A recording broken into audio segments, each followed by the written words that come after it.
I'm a guy that's 24. Each day I build some more. I like the sequels. I'm Rich Boy J. Hello boyos, Rich Boy J here back in with another video, and this is going to be my review of Star Wars Episode 9, The Rise of Skywalker. It's almost impossible to discuss this film without first talking about the fan reaction to The Last Jedi, because I don't think we've ever seen a Star Wars film so heavily influenced by the fan reaction to its predecessor. All I heard going into episode 9 was how big of a mess JJ had inherited and that he had to clean up from The Last Jedi. The Last Jedi apparently disregarded all the plot points JJ set up in 7 and decided to just do its own thing. To get some clarity on the issue, I actually ended up reaching out to a bunch of people in the Star Wars Facebook group to learn exactly what they were so upset about in terms of the discontinuity between episode 7 and 8, and there were two main things that showed up. Number one, of course, was Rey's lineage. I have spent way too much time of my life on the internet arguing with people about whether or not what we learned about Rey's lineage in episode 8 was disrespectful per se to what JJ set up in 7.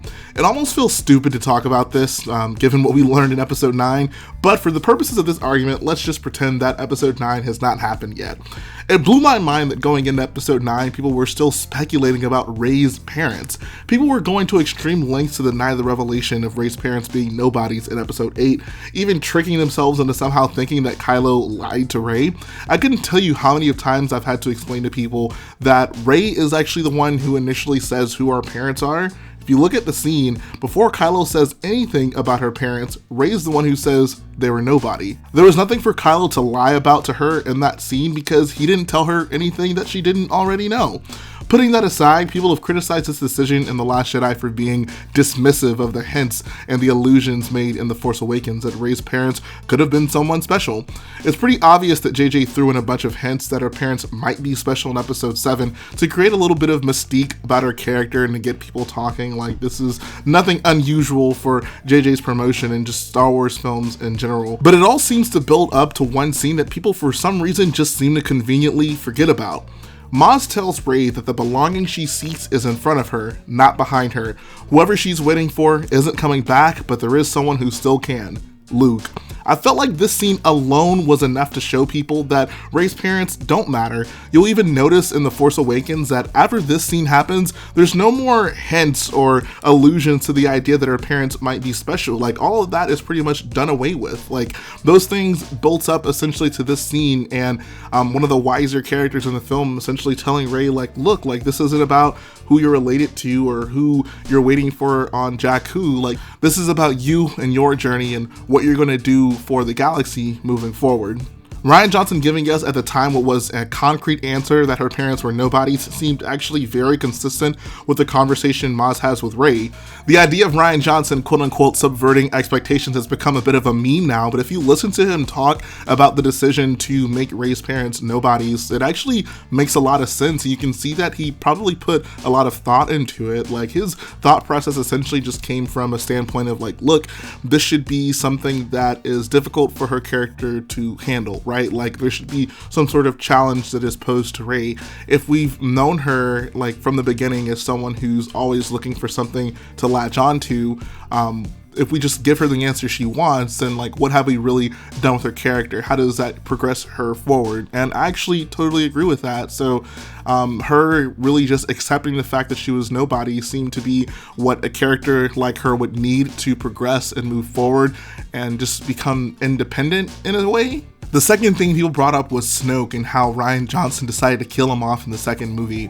I feel like Snoke and the way the fans have reacted to him has been the worst example of Star Wars fans' incessant need to always have an explanation to things. People argue that Kylo killing Snoke in episode 8 before we got to find out where he came from and who his parents were was somehow a disservice to what JJ set up. I first want to point out that in the context of this story, it literally does not matter who Snoke is or where he came from. It seemed pretty obvious to me from the beginning that Snoke was really only there to be like an emperor-like figurehead for the First Order. Like, obviously JJ wanted to kind of mirror what the Empire was like in the original film, so he needed for there to be someone like the Emperor leading the First Order in a way. That was really the only reason I felt that Snoke was in these films. He didn't really seem to have like any importance in it beyond his relation with Kylo Ren, and that's actually exactly how the Emperor was in the original films. If we didn't want to just repeat what happened in the original trilogy, it actually seemed to make a lot of sense to have Kylo Ren kill Snoke, and that would just open up so many possibilities of him as a leader of the First Order. I felt like all the build up and the amount of time we spend with Kylo getting to learn about him, getting to learn where he came from, and kind of how he's gotten up to the point where we meet him in The Force Awakens, was them showing us like this isn't going to be your typical Star Wars villain.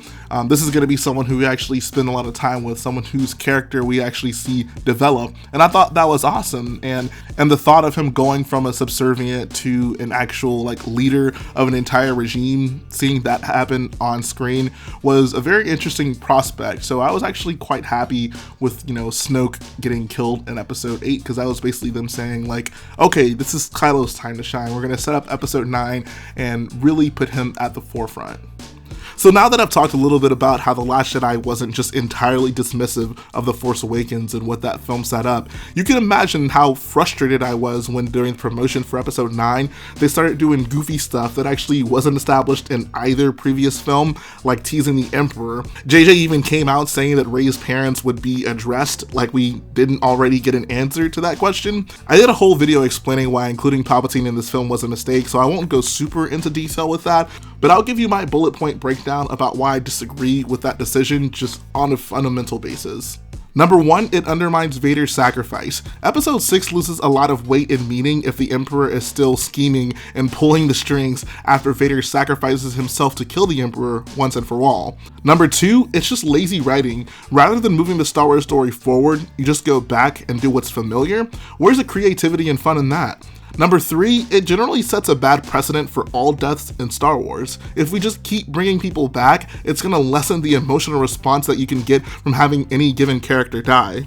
Number 4, it's a distraction from Kylo Ren. The Last Jedi set up a potentially fascinating plot point of having Kylo Ren as the head of the First Order. Bringing the Emperor back totally undercuts this. Having seen the movie, my mind really hasn't changed at all. I guess Kylo did still shine a bit in this film, so maybe bringing the Emperor back wasn't as big of a distraction as I thought, but it did seem to make the First Order a whole lot less significant in this film. One of the biggest defenses that I came across as to why Palpatine should have been included in this film was that he's quote-unquote the main villain of the original trilogy and the prequels, so it only makes sense to have him as the main villain in this trilogy. That's how they'll tie everything together. This is wrong on so many levels. First, the Emperor isn't even the main villain of the original trilogy. Vader is. The Emperor doesn't do anything of note in the original trilogy until episode 6, and even then, it's very apparent that his only role in the film is to be the wedge between Vader and Luke. His whole purpose is to serve the story of the main protagonist and antagonist of the film. I guess it's fair to say he's the main villain of the prequels, because it seemed like every other villain who was introduced was pretty inconsequential to the story and gets killed off almost immediately, but I can't help but feel like episode 9 is overblowing the importance of the Emperor the same way that the prequels did Vader. The original trilogy was about Luke's journey first and Vader's redemption second. Vader wasn't space Jesus as the prequels might have you think. To retroactively come back in episode 9 and say, oh, Emperor has to be the end all be all seems more indicative of how the fans feel about the Emperor than his actual role in the films. Even if you're not buying that, if you still choose to believe that the Emperor is always going to be in the background scheming because he's the end-all be-all to Star Wars, it's still not necessary to have him come back in this movie.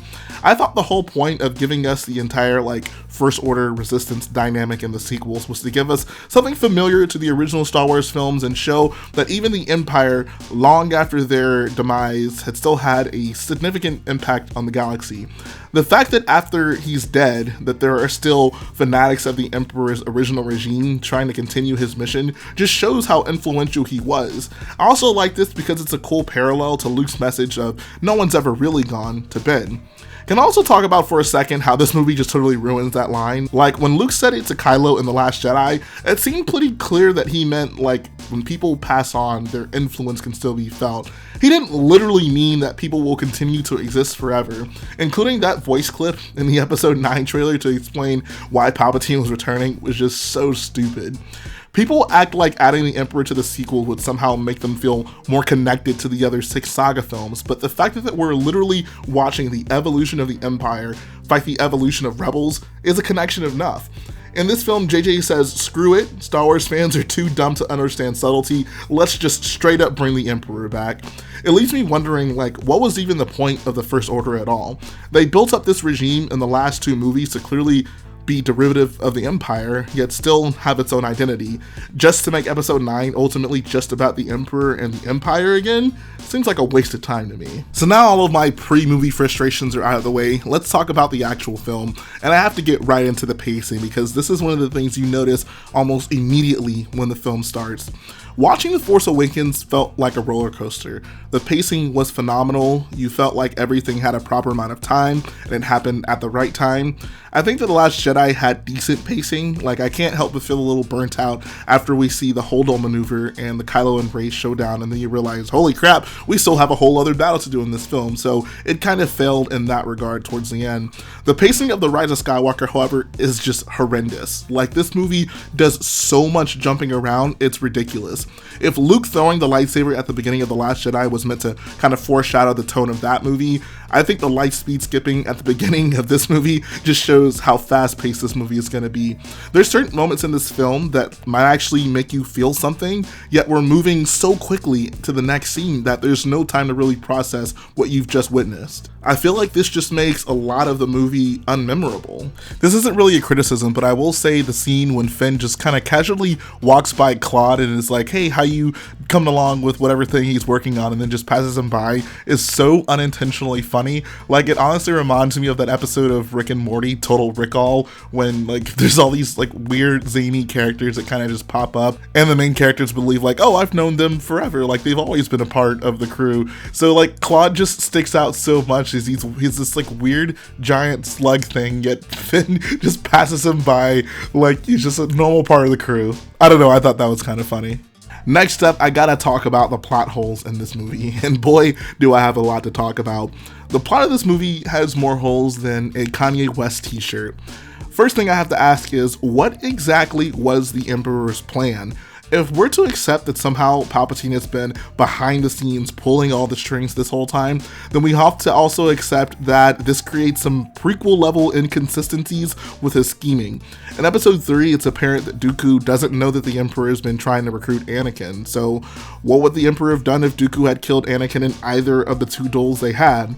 In The Last Jedi, Snoke tries his hardest in getting Kylo to kill Rey, but the Emperor made Snoke, right? Was Snoke not in on the plan? What if Kylo had listened to Snoke and killed Rey? And then in episode 9, the Emperor also tells Kylo to kill Rey, but then when Rey confronts him at the end, he says, I didn't want to kill you, I wanted you to be here so I could basically live through you. Like, what was his actual plan there? I mean, I guess it was convenient for him that Kylo kind of had his own intentions and didn't actually intend on killing Rey, but the problem with just this scheming, and this is the same issue with the prequels, like so much of what he's doing seems to contradict what his ultimate goal is, and it makes watching this movie just kind of like what is this guy trying to accomplish here? Number 2, how did Zori get off of Kijimi in time? Zori makes a point to show Poe that she has acquired a First Order Captain's Medallion, and this is one of the dumbest things I've ever seen introduced into a Star Wars film. You're telling me that just with this medallion alone, any person in any ship can get into any First Order establishment? Like, they're not even gonna bother and check and see who the person was? They're just gonna take their word for it because they have the medallion? Do they just assume that no other person might kill a First Order officer? Like, we see Kylo kill First Order officers all the time. Like, they literally have no expectation of these medallions potentially ever coming up missing. Like, what exactly is going on here? But anyways, she gives the medallion to Poe, and Poe uses that to get on the ship to save Chewie, right? Later on, we see Kijimi get blown up, but at the end of the film, we see Zori show up with the rest of the crew to help out the Resistance, even though she told Poe that that medallion was her only way out. Like, Kijimi was under occupation by the First Order, so it's pretty clear, like, people can't just get on and off this planet with ease, even though the main characters seem to get on and off the planet with ease. But anyways, the point I'm making is, if she gave Poe the only way for her to get out, how does she just in turn get out, right? Number 3, the whole Sith assassin plot.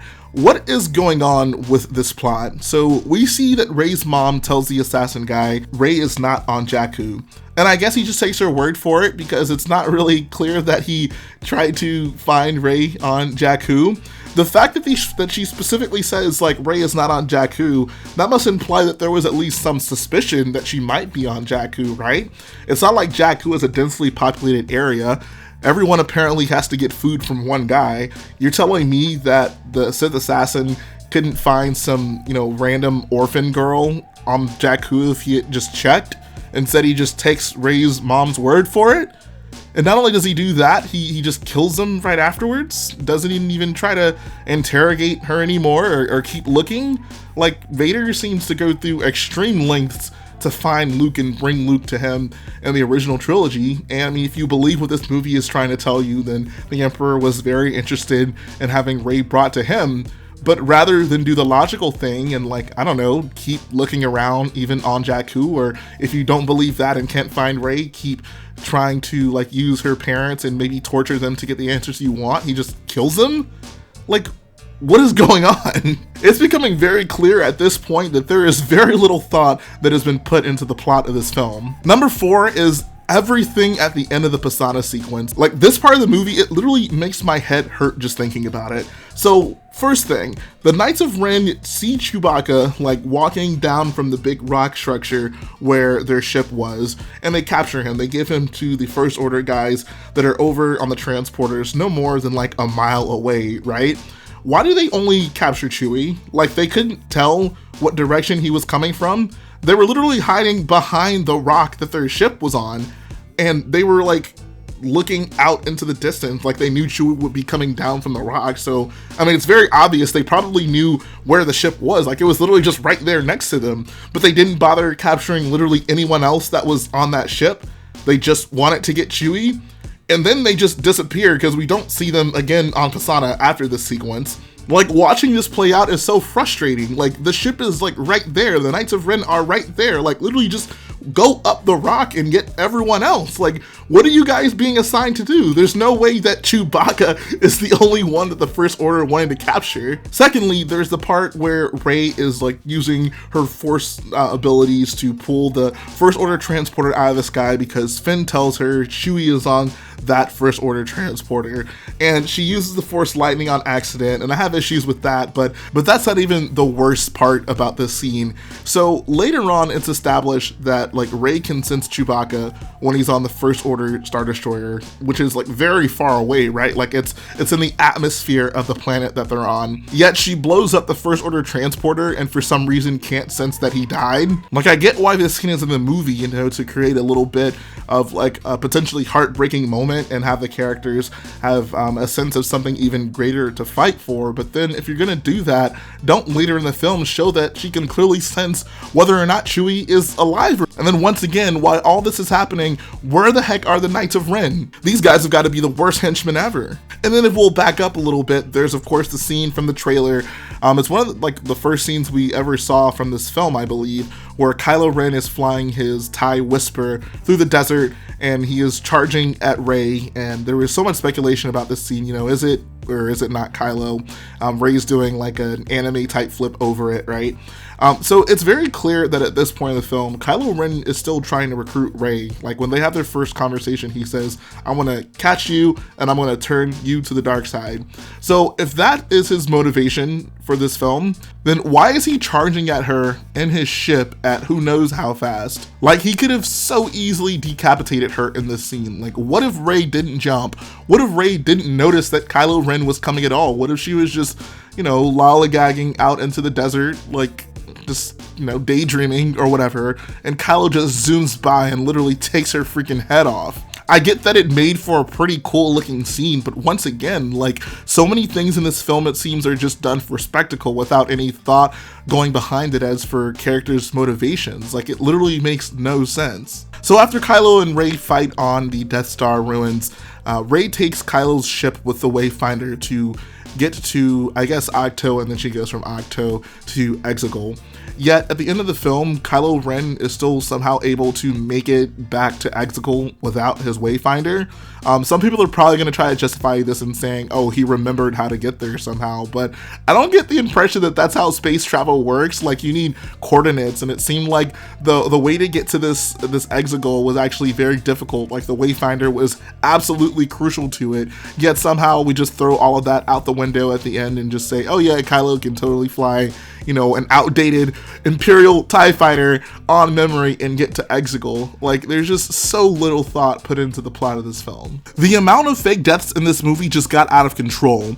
I thought that Rey killing Chewbacca on the First Order transporter would have been a pretty bold decision by JJ. Like, that's how Chewie's gonna go out, like Rey just destroys him. But nope, he's back no more than like 20 minutes later. C-3PO's quote-unquote sacrifice for all intents and purposes is basically a death of his character. He was gonna lose all his memories. Like, C-3PO as we knew him was just not going to continue to exist. And that would have been a pretty poignant moment, right? Nope, he gets his memories back no more than like 20 minutes later once again. Rey stabbing Kylo genuinely shocked me. Like, I thought, like, wow, like that's the end of Kylo? That's crazy. And then nope, she just immediately heals him. They blow up Kijimi, and just Zori just comes back at the end somehow, unexplained. Who cares? Who needs explanations for this movie? Rey even dies in this film, and then Ben heals her. Like, how many? This movie has to be at the top of the list in terms of like fake deaths in Star Wars. Like, holy crap! The Emperor even somehow survived his fall on the Death Star 2 in the explosion. Like, what the hell is going on? It's so funny to me that I made such a big deal going into this movie about how bringing the Emperor back is actually demeaning to the value of character deaths in Star Wars, and JJ insisted to do the exact same thing with literally 4 other characters in this film. Ugh. One of the biggest criticisms of Return of the Jedi is that Han and Leia have considerably less to do in that film compared to their roles in A New Hope and Empire, and this film basically gives Poe and Finn that same treatment. To go from a film like The Last Jedi, where all of our main characters got arcs, to a film like this, where we only have arcs for Rey and Kylo, is pretty jarring. Like, The Last Jedi takes Poe from a pilot who thinks all of his problems, or all of the Resistance's problems, can be solved with a fight, and he ultimately gets a lot of people killed. By the end of the film, it's clear he's learned that ensuring the survival of his own people is actually what gives them an opportunity to fight again, and that's actually what a leader is supposed to do. This film could have been a continuation of that arc. They should have had him throughout this film making big decisions for the Resistance and learning new lessons and ways to lead along the way, like it seemed like Leia was basically passing the torch to him in The Last Jedi. Instead, they try to answer questions about his backstory that people didn't really have in the first place. It isn't until the end of the movie where we actually see him begin to lead by example and start coordinating the attack on Exegol, which I guess could have been compelling, except that none of his specific actions seem to be what helped the Resistance be victorious.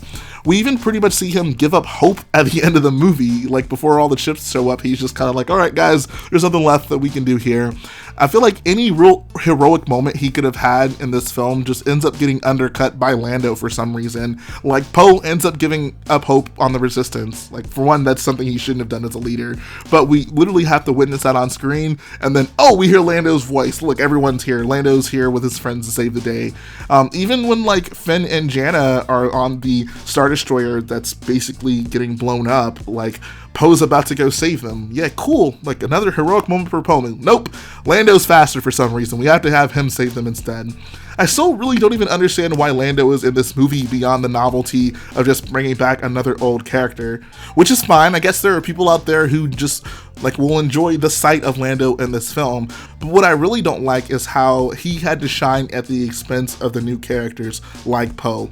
At the end of the day, I just feel like in that last battle, I feel like that should have been a more direct result of Poe's actions. Like for him to have been basically made the leader of the Resistance in the last film, he should have had a more direct impact on what was going on, and he should have been the one who ultimately saved the day, at least in the space battle component of the film.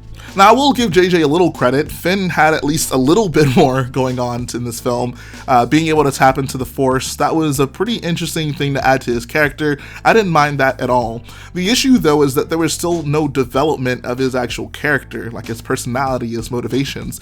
The Last Jedi picks him up right where he left off in The Force Awakens, and I actually got to talk about this a little bit because I've heard people try to argue, oh, his arc in The Last Jedi is basically just the same thing as his arc in The Force Awakens, which is certainly not true. Like, he even tells Han on Starkiller Base the only reason he came was to save Rey.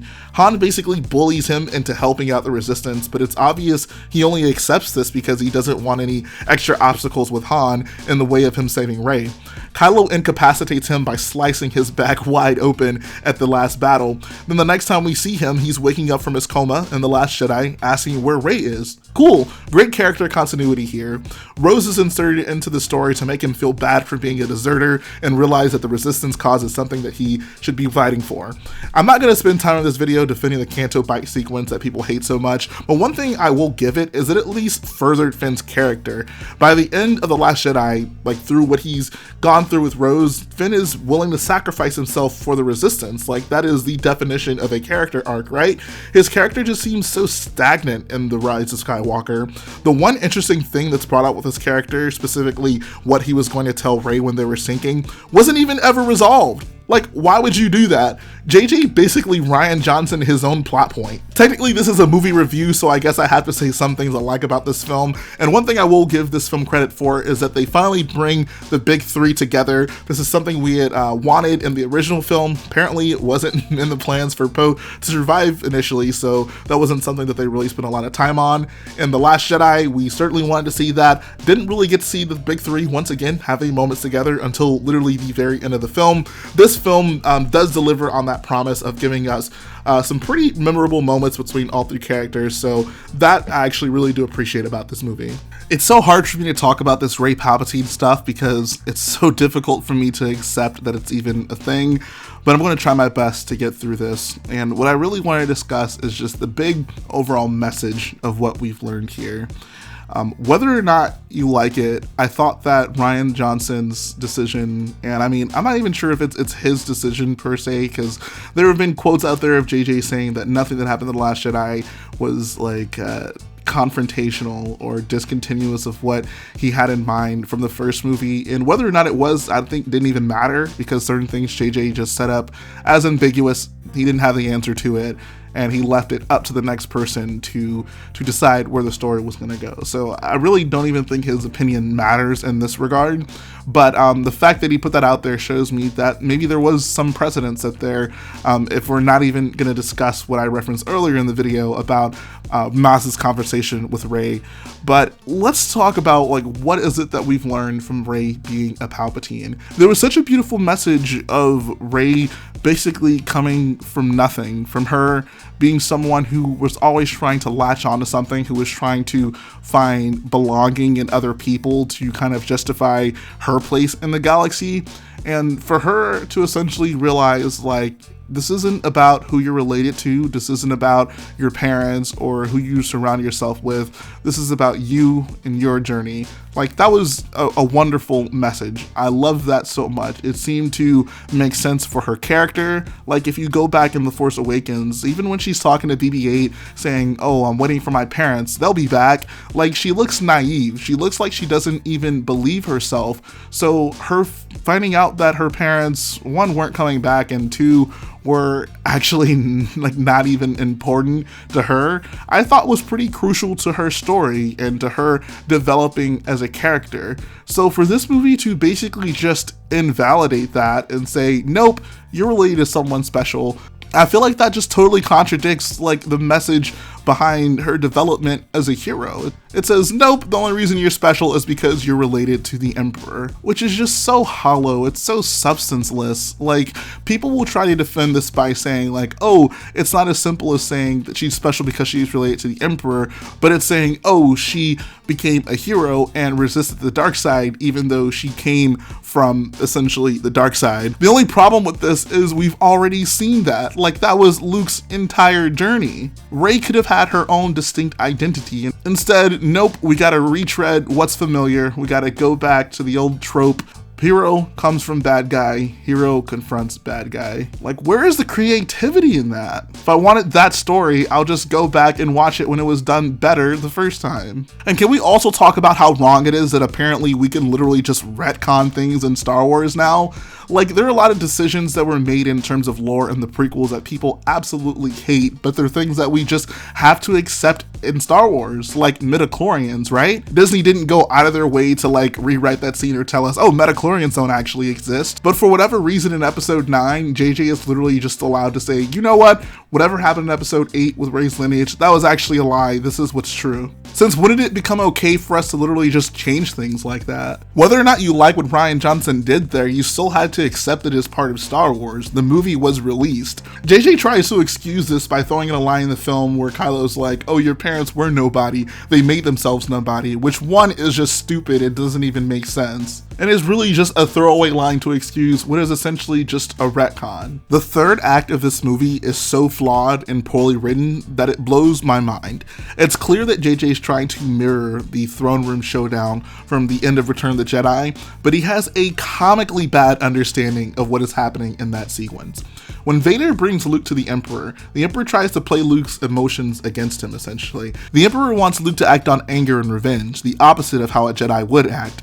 Instead of using the visual of all the Resistance ships getting torn apart to get Rey to act impulsive and on anger, he instead tells her the only way she can save them is essentially by sacrificing herself and becoming one with the Emperor, which is actually kind of a reasonable trade-off. Like when Luke took a swing at the Emperor, you got the feeling he was really pissed off and letting the anger get the best of him. When Palpatine starts the ritual with Rey, she looks pretty calm, like she's making a well thought out decision of sound mind to keep other people from dying. Oh, and I have to talk about this scene. When we saw this scene in the trailer, everyone freaked out and overanalyzed it, trying to pick out what familiar and new ships we might see in the film. Little did they know that basically none of that would matter because this is actually a comedy scene. I literally busted out laughing in the theater when we saw what appeared to be like 1 million ships show up out of nowhere to help the Resistance. You're telling me that Lando was able to go round up these guys in like an hour, but the Resistance couldn't even get help from just one of them on Crate, or even with the imminent threat of Starkiller Base in episode 7? You're telling me that the circumstances of Crate sounded so insurmountable that no one would show up, but the prospect of taking on literally the biggest fleet ever assembled was enough to inspire hope in these guys and get them to come help.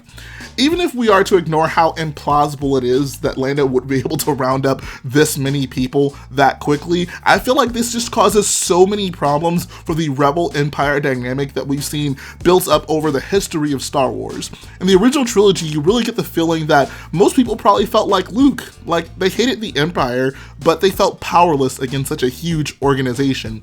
You got the feeling that the Rebels probably worked really hard to get the resources that they had. The scarcity of their resources was what made you root for them against the Empire. Everyone loves a good underdog story. This same dynamic was carried over to the Resistance, who seem to have even less resources than the Rebellion somehow. This movie literally says, screw all that, in a matter of hours, one guy can go round up 1 million ships to go attack what is essentially like 1 million Death Stars. People like to nitpick the hell out of the Holdo scene in The Last Jedi because it supposedly breaks Star Wars battles, but this literally breaks the entire dynamic behind Star Wars. JJ could have easily just had a few dozen ships show up, and that would have been realistic. Like maybe Lando was just able to reach someone who the Resistance couldn't reach before, but he just had to make this the most over-the-top space battle just to get a mild reaction from the fanboys in the theater. I also couldn't help but laugh when Palpatine throws Kylo down the hole while saying, "You will fall as I once did." Like he doesn't realize the irony of how him, a guy who survived a pretty steep fall, is using that as a threat to another person. You lose all the tension of having a character fall down deep holes when you just keep bringing them back. When the Emperor uttered that stupid line, Kylo should have just responded with, "Alright, cool. If I'm falling like you, then I guess that means I'll be surviving and I'll be back later," which is exactly what ended up happening. At this point in the theater, I just want this movie to be over. It's clear the writers have the most surface level understanding of Star Wars, and there is no depth or meaning to what I'm watching, and then the dumbest thing ever happens. Remember how Palpatine was trying so hard to get Rey to strike him down just so his spirit could enter her and they could become one? Well, she ends up killing him anyways. Like, it's supposed to be this big and powerful moment when she transfers her lightsaber to Ben, refusing to go along with the ritual, and at the end she just ends up killing him anyways. I find it hard to believe that she specifically needed to strike him down with the dudes in the background doing that chant in order for his spirit to enter her. Like, why did his spirit not just enter her after she killed him? That was the whole point of this, right? To excuse this awful writing, I might even feel a little inclined to believe maybe the ritual only works if the other person is striking you down out of anger or hatred, but she didn't seem to be any more angry or hateful when she agreed to strike him down the first time. I'd even argue she was acting significantly less out of anger when she initially agreed to the ritual than when she was striking lightning back into his face. This ending is so baffling because you could have easily have just not had this issue by having Kylo be the one to kill the Emperor the same way that Vader did. Like, Luke throwing down his lightsaber in Jedi would mean significantly less if he just ended up killing the Emperor anyways. I've also learned from these films that the Emperor really just needs to stop using Force lightning because every time he uses it, it fires back on him, like literally almost, right? So we're expected to believe that the Emperor is literally able to reach into the sky and incapacitate like a million resistance ships with his Force lightning, but when he fires it at one person, a tiny lightsaber can deflect it back on his face and he's all of a sudden helpless. Like, this just looked so stupid. And then, once you thought the movie couldn't get any more stupid, the kiss happens. This kiss is so unearned, and I have no idea why JJ put it in this film other than to just please a bunch of fanboys who shipped Reylo. I've seen people try to argue that there's some underlying sexual tension between Rey and Kylo in their interactions in The Last Jedi. I never got that impression. At the end of that film, you got a sense of finality and any furthering of a bond between them. Like, Rey shutting the door on him seemed to be pretty definitive in her rejecting his plea to bring her back to the dark side. For us to go from there to basically just retelling the same story in this movie and for it to randomly culminate in a kiss was just so insulting. I feel like I have to scale back when I'm talking about kisses in Star Wars because they're very hit or miss. On one hand, you have these really nice, genuine Han and Leia moments from the original trilogy that feel real, where the two performers have such great chemistry and you get a decent, gradual romance plot. On the other hand, you have an incest kiss, you have a I know you're an angry murderer who looks at me like a creep kiss, you have a borderline non-consensual kiss, but even the kiss between Anakin and Padme feels more built up to and earned than this nonsense with Rey and Kylo. So the galaxy is saved and the rebels have defeated the Empire and now they're celebrating on a forest planet. Yay! I guess JJ thought he'd take too much heat for having this ending be exactly what we saw in Return of the Jedi, so he tried to do something a little bit different, but ended up further exposing himself as a hack who doesn't understand Star Wars. Rey ends up going to the Lars homestead on Tatooine to bury Luke and Leia's lightsabers. Remember when Luke told Ben that there's nothing here for me anymore? Tatooine seemed to symbolize everything that was holding Luke back on his journey. Anakin hated the place, he was a slave there and had to watch his own mom die after being kidnapped there. Leia was Jabba's sex slave there, yet they're both just standing there like idiots, happy that their lightsabers are being buried. Like, what exactly is supposed to be the message here? I just find it so infuriating that we end the Skywalker saga with our hero's last task being to bury lightsabers. I get that to us, lightsabers are just so badass, but in the Star Wars universe, they're still just a weapon. Yoda never trained Luke with a lightsaber. He even tells him he doesn't need it when confronting his fears in the cave. Luke's defining moment as a Jedi is him literally throwing down his lightsaber. Yet JJ decides to bring the saga to a close by having Rey bury lightsabers. I know people have their opinions on Broomkin at the end of The Last Jedi, but at least that ending had a purpose and showed us an understanding of some of the most prominent themes in Star Wars, the ideas of hope and heroes coming from unlikely places. To go from that to this movie, where our protagonist just had to be related to someone special, not to serve her character or the story, but just because the fans wanted it, and then to cap off the film with the protagonist burying lightsabers, well, that's just cheap, uninspired fan service. 3 perfect words to describe this film. I'm genuinely surprised by the amount of people I'm seeing who actually like this film. What happened to all the people from back in the day who were so upset about episode 7 basically being a repeat of episode 4? I ultimately defended that movie and I still will. Like, it was a setup movie, it was a soft reboot, And I got the impression that that was really just to get people back into the theaters, get them back reinvested in the story. That way we could start doing some more creative, original things with the characters. But that was just a very safe way to give people a film that they could probably get behind. I defended JJ, and I just knew that with his second opportunity to direct a Star Wars film in this trilogy, there's no way that he would go back and just, redo episode 6 for episode 9.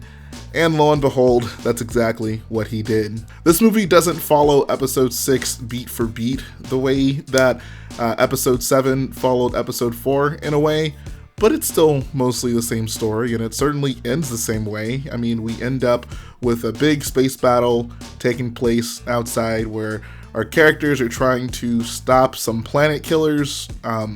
We have Rey confronting a relative, same way Luke was confronting a relative in episode 6, and it all just feels so meaningless to me. The original Death Star felt very threatening.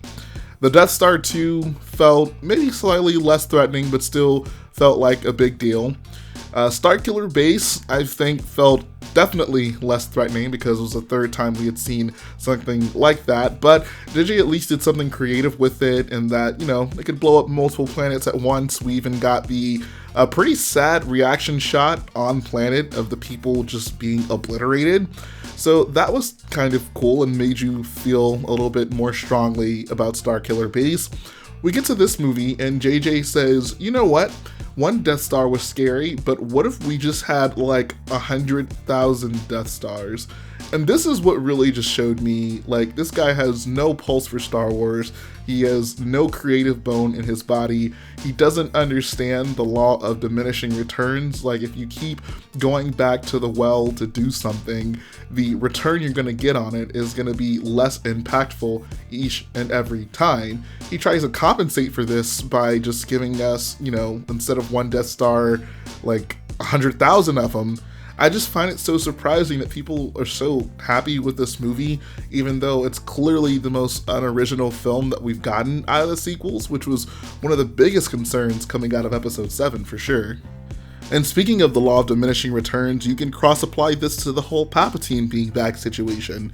Why should I feel emotionally invested in this character or his role in the story when I've already seen it before and we saw the outcome?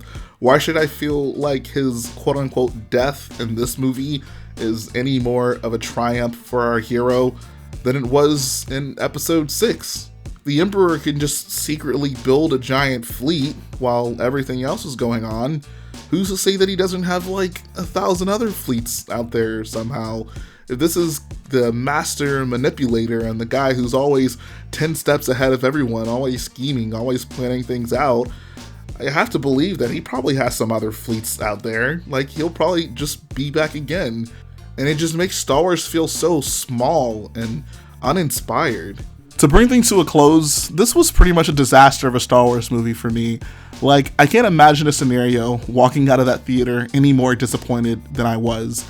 Going into this movie, a lot of the critics described it as bold, like JJ does some bold things in this movie. That's actually not a word I would use to describe this movie at all. There is nothing bold about this movie. This movie is very safe, it's very predictable. It is very fan servicey. It's very fan fiction-y. Like it plays out like a bad expanded universe novel from back in the day. I get that there's certain things that we as Star Wars fans, would like to see in certain decisions we hope that are made in terms of where the story goes, but I always feel at the end of the day that those things shouldn't happen at the expense of the story. Like at the end of the day, like these are stories that people are telling us that have a message, that have a point, that have themes, and this movie just lacks all of that. Like this is literally just a film to say, hey look, we can do things that you want to see, and that I think is like the worst possible direction Star Wars can go in. There are a lot of people who hate The Last Jedi, and I'm sure feel that this film saved the franchise or this trilogy somehow, but I don't think anyone can disagree with the idea that The Last Jedi at least felt like an inspired movie, like there was a director with a message that they were trying to convey. Even if you don't care for the message or how he got there, there was still something. There was substance, there was depth. This movie has none of those things. For all the heat that George Lucas got, making the prequels, and trust me, there was a lot. Like, let's not act like the prequels didn't quote unquote split the fan base back in the day. George still ultimately told the story he wanted to tell, and he made the movies he wanted to make. And as much as I give, George flack for the prequels and just distaste the prequels, I can at least appreciate the fact that he decided ultimately to tell a story that he wanted to tell. Nothing about this movie makes me feel like it's the story that JJ wanted to tell. In fact, this seems more like the movie JJ thinks fans wanted him to tell, and that is so weak. This movie makes it very obvious that Disney didn't even know what story they wanted to tell. I ultimately had no huge problems with the story through episode 8. I liked the direction things were going. I was invested in the characters, and this movie just said, you know what, let's just troll on to Reddit. Let's see what are the most upvoted comments, and let's just put those in the film. And that is why I hate this movie.